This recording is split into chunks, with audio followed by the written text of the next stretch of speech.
मुंबईमध्ये होणारं हवा प्रदूषण रोखण्यासाठी मुंबई महानगरपालिकेकडून सातत्यानं नवीन उपक्रम हाती घेतले जात आहेत। याआधी सुद्धा आपण पाहिलं की रस्ते स्वच्छता मोहीम ही मुंबई महानगरपालिकेने हाती घेतलेली होती आणि त्यासाठी डीप क्लीनिंग हा एक महत्त्वाचा टप्पा जो आहे तो सुद्धा सुरू केलेला होता, ज्यामध्ये स्वतः मुख्यमंत्री एकनाथ शिंदे यांनी लक्ष घातलेलं होतं।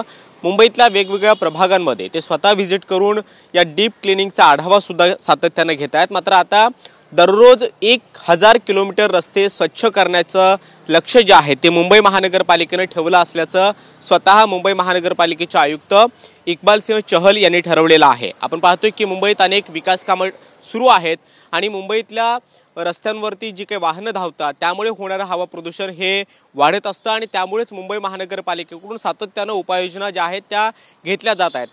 बांधकामं जी सुरू आहेत तिथे सुद्धा उपाययोजनांची टाळाटाळ करणाऱ्या सगळ्या विकासकांना मुंबई महानगरपालिकेनं नोटिसा बजावलेल्या आहेत। मात्र आता नुकत्याच झालेल्या बैठकीमध्ये मुंबई महानगरपालिकेचे आयुक्त इकबाल सिंह चहल यांनी एक मोहीम जी आहे ती सुरू करणार असल्याचं सांगितलंय।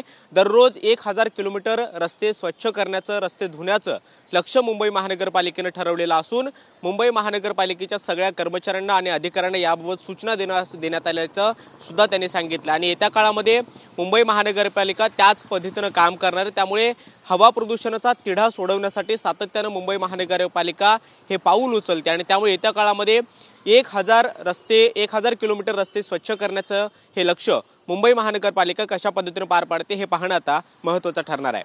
व्हिडिओ जर्नलिस्ट कमलेश सोबत कृष्णा सोनारवाडकर, TV9 मराठी, मुंबई।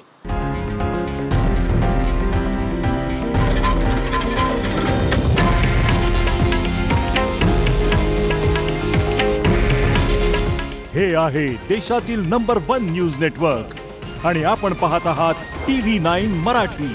काळजी तुमची, हित महाराष्ट्राचं।